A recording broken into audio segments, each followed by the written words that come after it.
President Zelensky, thank you for talking to Bloomberg. Now, everything to do with Ukraine has been waiting for January the 20th and Donald Trump's inauguration.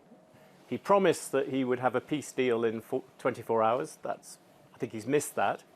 But his envoy to Ukraine, Keith Kellogg, says that he thinks you should be able to get a deal in 100 days. Do you think that's possible?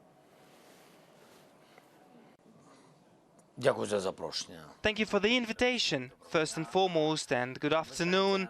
You know, honestly, for me, the quality is important and not the terms, not the timeline. Of course, the timeline is also of a priority because upon the timeline depend the lives of the people, because every day we suffer losses. But first and foremost, the peace must be strong and it must be just. And, you know, it's not for the general rhetoric remarks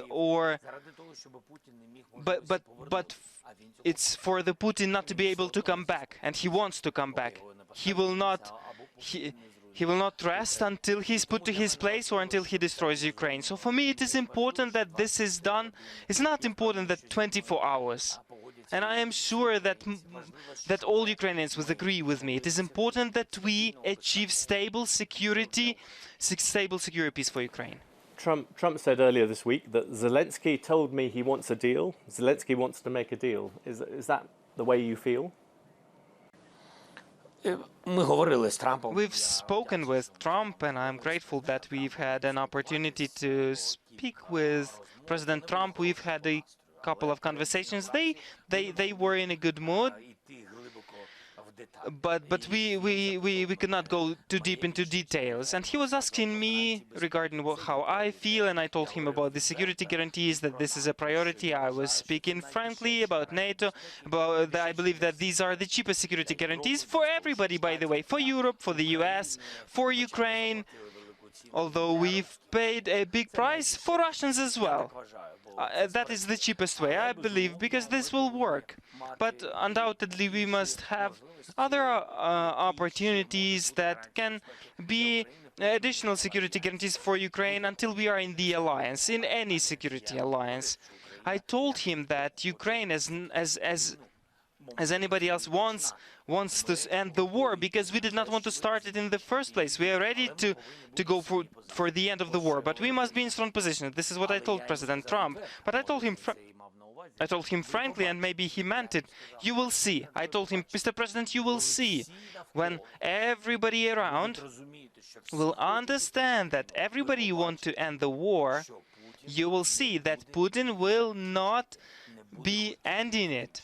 He will not want to end it, and without strength, we will not manage. You will see. That's why I always emphasize peace through strength, because this regards only Putin. He is sick with this idea to destroy us and to occupy us, and this is very important for him. Why do you think Putin does not want to end the war? He has cost maybe 600,000, 700,000 people have died.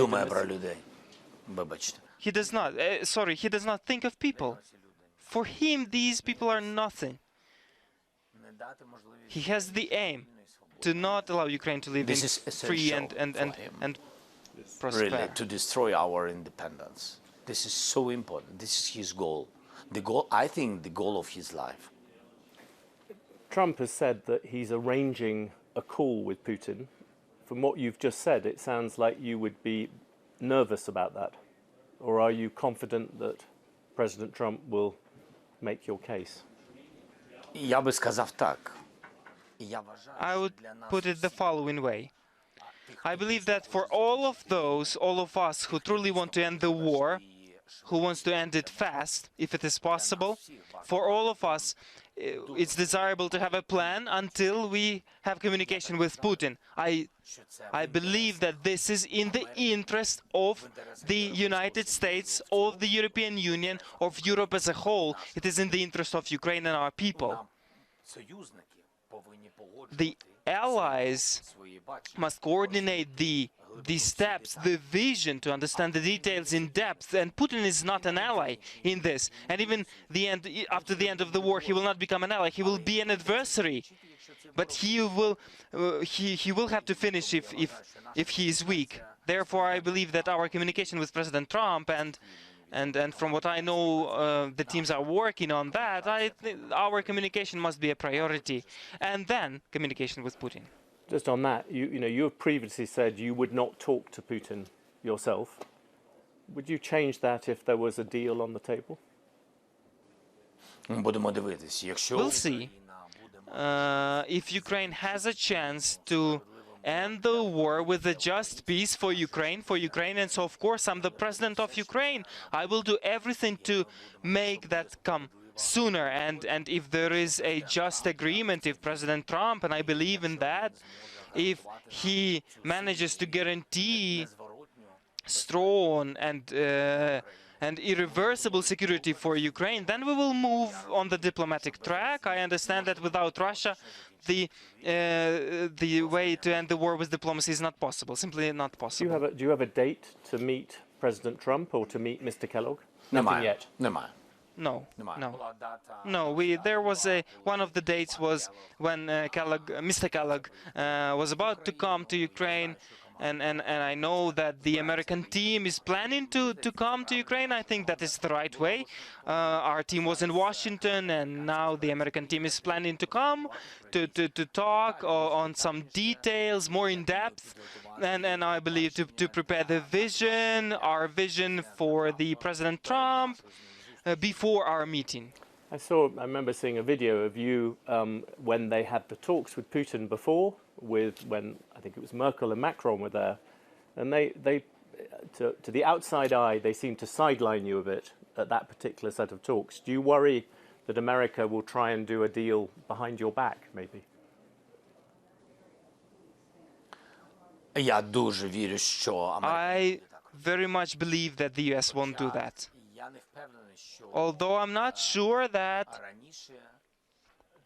earlier this did not happen. And I'm here not speaking about America, I'm here speaking also about some European partners. I don't know, and I'll be frank with you. What I know, and I'm always frank in sharing that. The fact that US and Europe communicated with Russians on the level of intelligence before the invasion and during the full-scale invasion, all that was in place. And after 2014, you remember that part of the Ukrainian territory was occupied, and I know that there was communication. I wasn't the president back then, and I know that there was the communication between the United States of America and Ukraine and with Russia. And I know that they all communicated, but they communicated in such a way that they gave up parts of our territory without fight. That was the communication. So we do not want this to happen behind the backs of Ukraine. For me, it is very important, and I will do everything so that all the communication is public. Just one last question on the Americans. We now have the figure of Elon Musk in the equation. He has been very supportive of Ukraine in terms of Starlink and what he has done to help you there.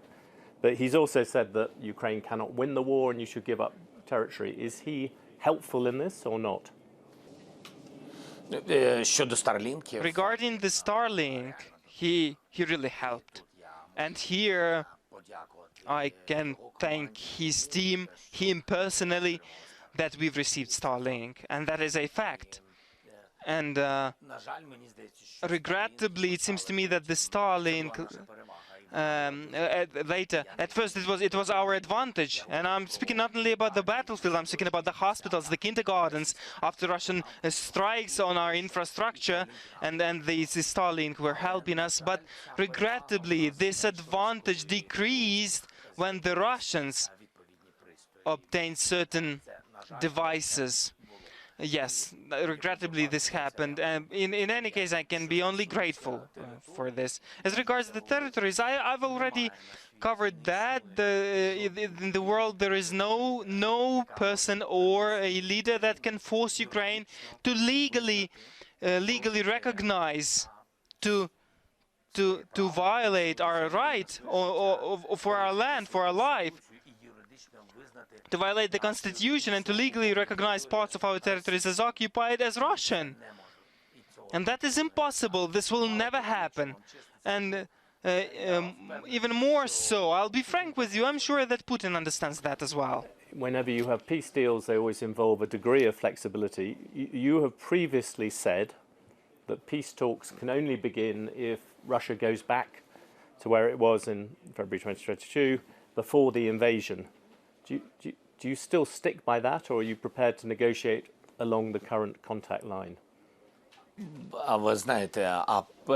know, the negotiations can be just and unjust. It can be in various ways. The question is, with whom is Ukraine at that stage? If Ukraine is not alone, Ukraine will do everything that the negotiation is just. And just means that there are guarantees that the enemy will come back at least to the line of the full-scale invasion. That would be just the opportunity to start the dialogue. But in life it happens that things can go different ways. So many here depends on how we look at justice, the same way or differently. This depends on the United States, this depends on the new administration, this depends on the European Union, on their opinion, on their independence, on the stance of the allies of America and of Europe, on the global south. It depends also in a certain way. So the question is whether Ukraine will be as it was sometime before in the Normandy format. There was Ukraine and there was everybody else, or Ukraine will be with allies, and at this stage Russia will be alone. That is what just negotiation is. Just to be clear on that, people are saying the first step towards any negotiation is to freeze the conflict on the current contact line, where the two armies are at the moment. Would that be acceptable as a first step? You seem to say it's not the best option, but it would be okay, at least as a starting point. This is not the best offer. That is, to put it softly, not the best offer for Ukraine. That is a weak position at the entrance for the future negotiations for Ukraine. That is truly a winning position for Russia, because they do not lose anything. They only obtain, and they get the time to renew, to replenish the forces, because I believe that they are willing to come back again. And here there will be only one question: what are the security guarantees? And honestly, it's very much wanted to have this understanding before the start of the negotiations, because there are guarantees that do not depend on Russia. I'll be frank with you.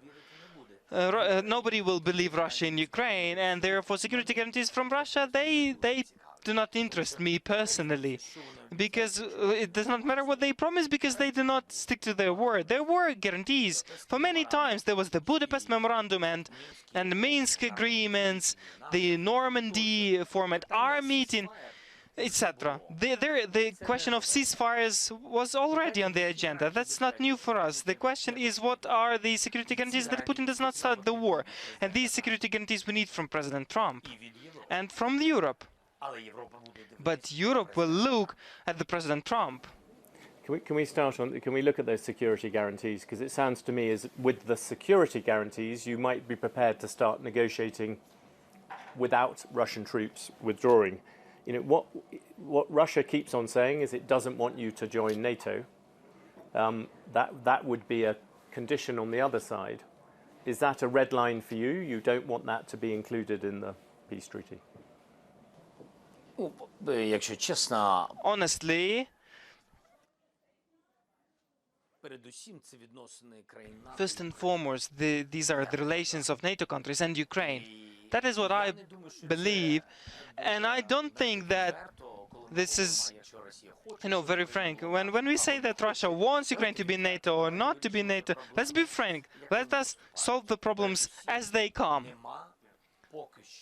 For now, first and foremost, there was no 100% support from the US, Germany, Hungary, Slovakia regarding our accession to NATO. And before saying that Russia wants this or that, this does not interest me a lot. allies interest me, why they don't want? That means that they worry so much what Russia thinks. Otherwise, they don't know other reasons. Not to disturb Russia. That is the reason for non-entering NATO for Ukraine. But excuse me. I'll tell you. At a certain stage, everybody will recognize that NATO is the cheapest security guarantees. The cheapest. Imagine that with Russia, we're against Russia. We will be speaking about a 1 million army.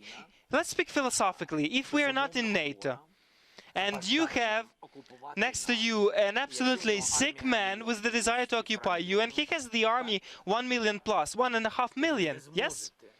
You won't be able to withstand his strikes if you do not have the army in nearly 1 million size. Then I have the question, absolutely frank. Where will we get the resources?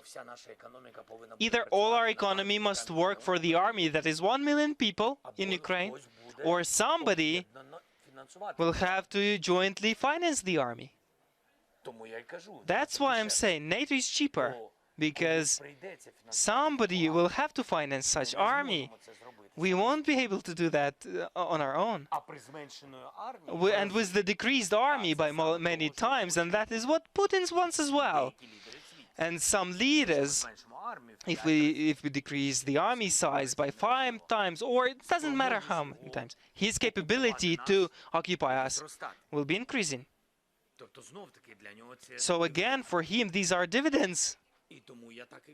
That's why I'm saying, what is security guarantees? If it is just the piece of paper, we won't go for the Budapest Memorandum that was signed by the way, by the US, China, France, Russia, other nuclear states, and you know, and I said that frankly, they're just as in NATO. By the way, if somebody threatens your sovereignty, the party can call the consultations before the fifth article is used. I will tell you that in Budapest Memorandum as well, there is a prospect foreseen for the calling of the consultations. And more than that, Ukraine many times called for the consultations in accordance with the Budapest Memorandum after the Crimea was occupied. And that was during Obama times. President Obama, then there was President Trump, then there was Biden, now again Trump, President Trump, and all the time we have the war. All started with the occupation. We were calling the consultations, for the consultations. What do you think? Somebody came?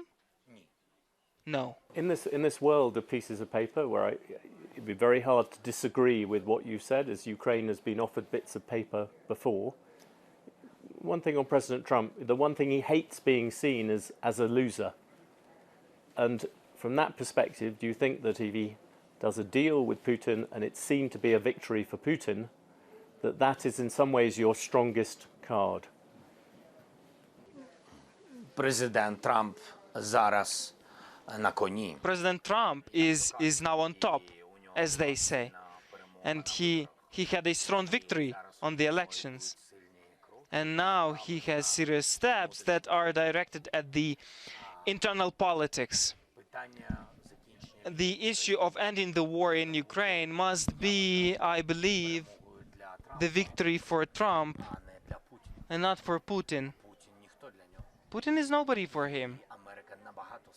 And America is way stronger, and Europe is way stronger. China is way stronger than Russia. They are all players.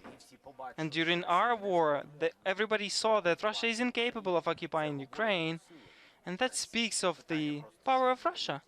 The issue is that they're big, they have a lot of weaponry, and they do not spare people. And the issue is that we are defending Europe. We are defending the NATO countries precisely, and the Putin will go there.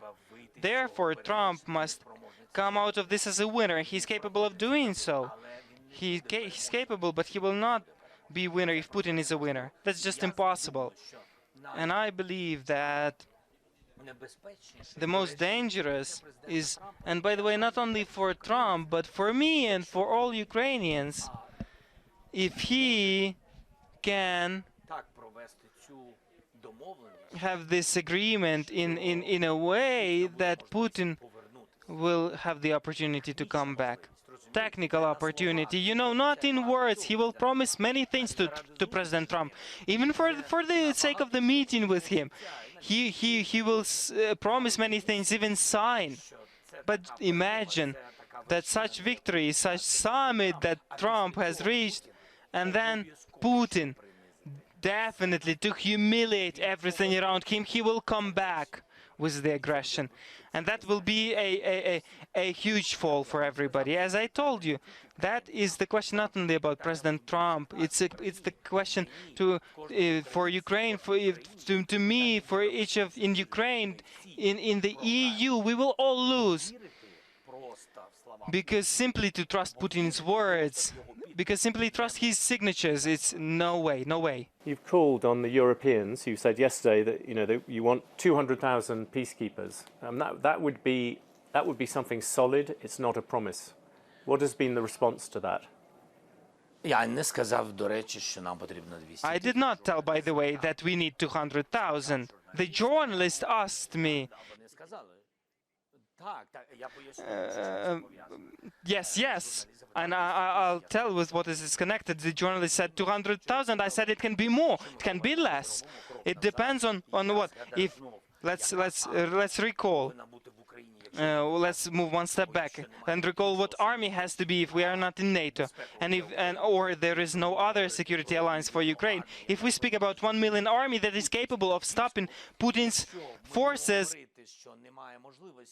and if we say that there is no opportunity to sustain such army, and Europe and America will say let's decrease, then I'm saying to you that if we decrease it to 200, 300, 500,000, it will mean that instead of this we'll need other troops in the quantity by which we have decreased the army. That's what I said. That's what I said was talking about. And here we are ready that there will be a military contingent. It can definitely assist us if there is a goodwill of the other countries. But once again, this cannot be viewed as a solely European initiative without the United States of America. That is... So it has to be kind of, if not NATO, it has to be something very similar to NATO. It has to be Europe and America.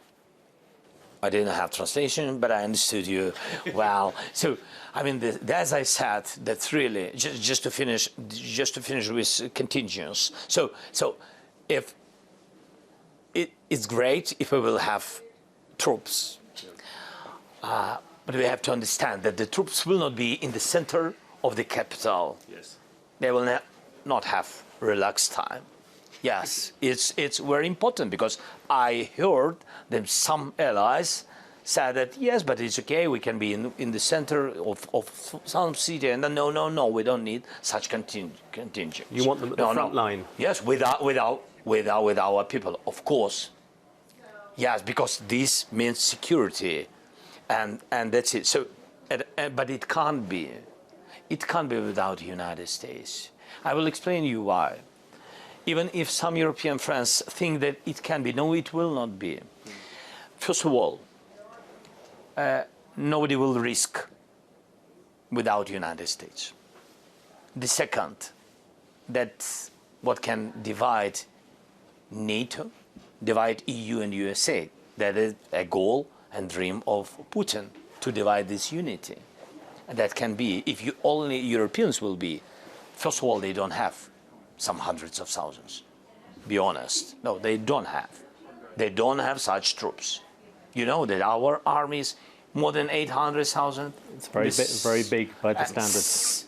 Second, France. Yes. 200, a little bit more, 200,000. And all our partners are there less and less and less.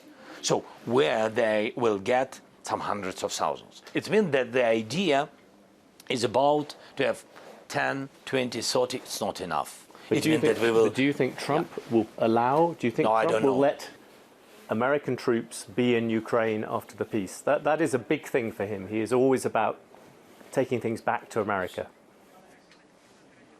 Yes, yes, it's true.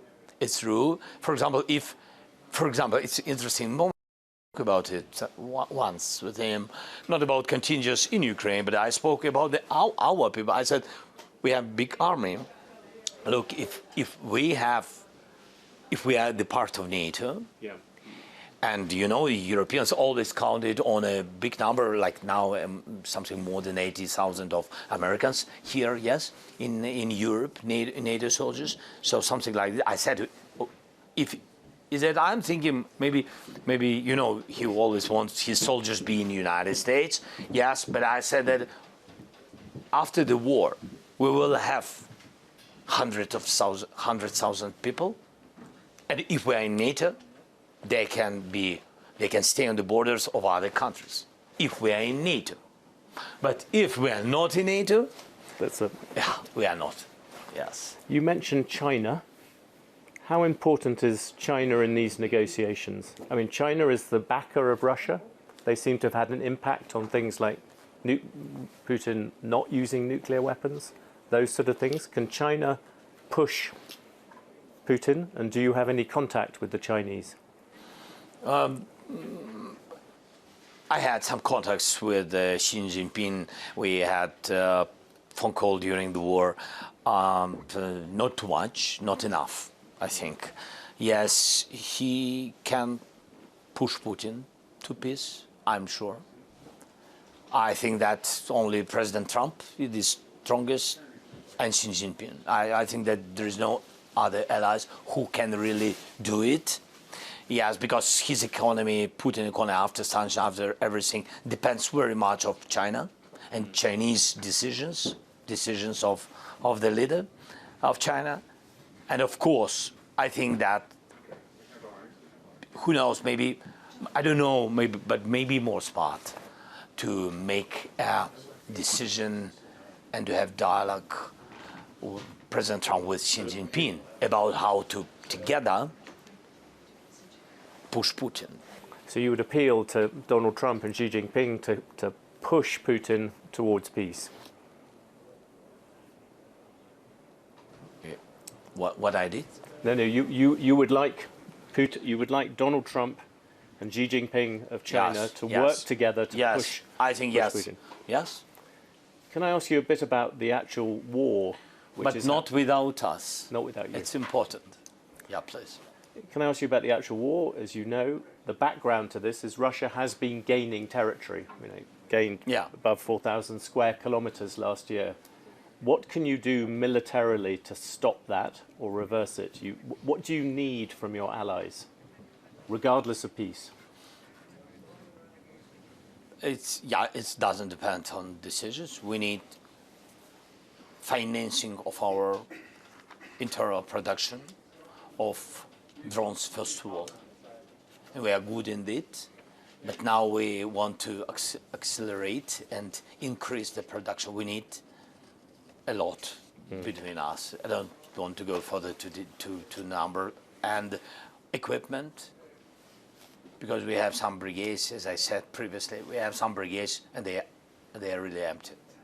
So they don't have, this, troops are, when you have people and equipment, not just people, yes, or not just equipment, and that's why. So we need to equip some brigades. This is what's important for today. Yes. What about the idea that you would be allowed to use Western weapons, especially missiles, deeper into Russia? You have that limit of 200. It's crucial.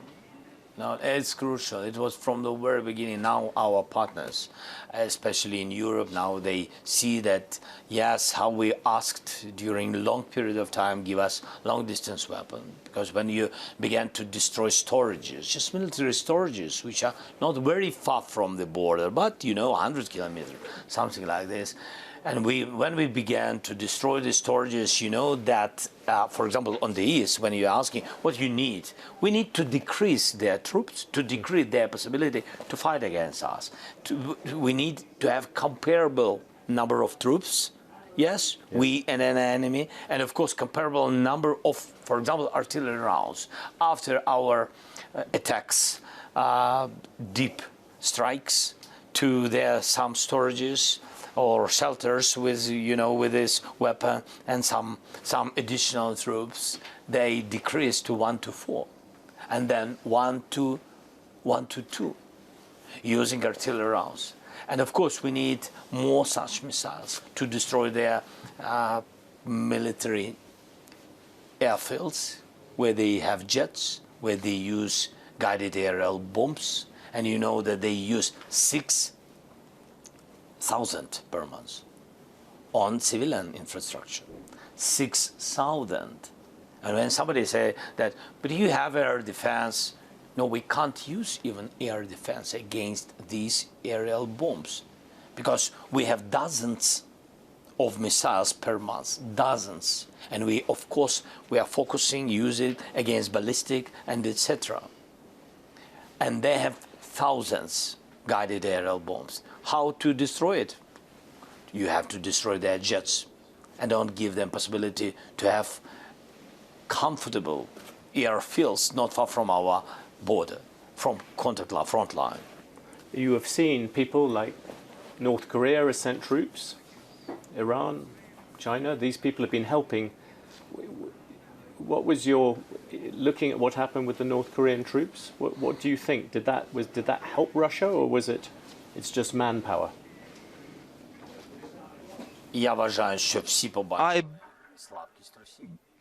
I believe that everybody saw the weakness of Russia. Here there is weakness, that he lacked the military personnel. But for him, that is a point number 2. He is dragging the other country into war. He has dragged it. Point number 3, out of 12,000 troops that are on the Kursk axis, 4,000 are dead or wounded. I have said already that maybe as of today the number is bigger, but it is understandable that as of now they lost around 1/3. As regards the treaty with Iran, it seems to me that, frankly, that Iran has started to be afraid of the reaction of the modern America and from President Trump, because if you analyze the treaty that was before the inauguration signed between Putin and Iran, you will see that this is like a copy, well, not a copy, but pretty much the same that was in 2001. So that is a weak agreement, that is way weaker than the North Korean agreement with Russia. And I believe that because of the North Korean agreement with Russia, they managed to drag the North Korean troops. With Iran, it's all weaker. I think that Iran understands what's going on and thinks that there can be a harsh response from the world, and first and foremost from the United States of America. But Iran has shared with them licenses for the production of Iranian drones, for the long-range drones that they use against us. We understand that this can be 500-600 monthly per year, such long-range drones. Nobody doubts. Shahed drones, because they have other drones as well. Nobody doubts how bravely Ukraine has fought. You have seen off one of the world's biggest armies. But there is one issue which your allies always press you on, is that you only mobilize people above the age of 25, which makes you a very strange thing. No army in history has not used people less than 25. That has always been the backbone of armies, young men being sent to war. Would you, in exchange for more weapons, would you mobilize that younger bit of Ukraine?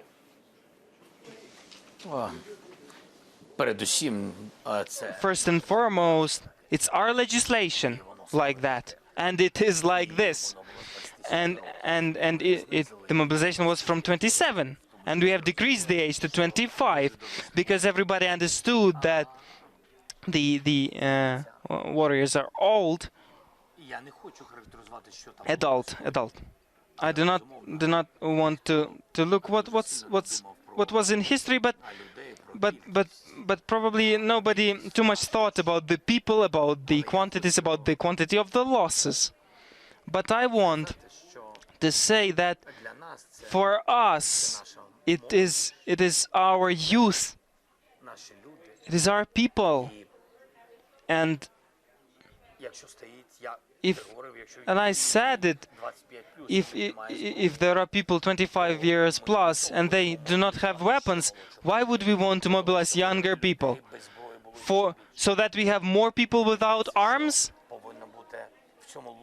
I think that there must be logic in this, and justice, where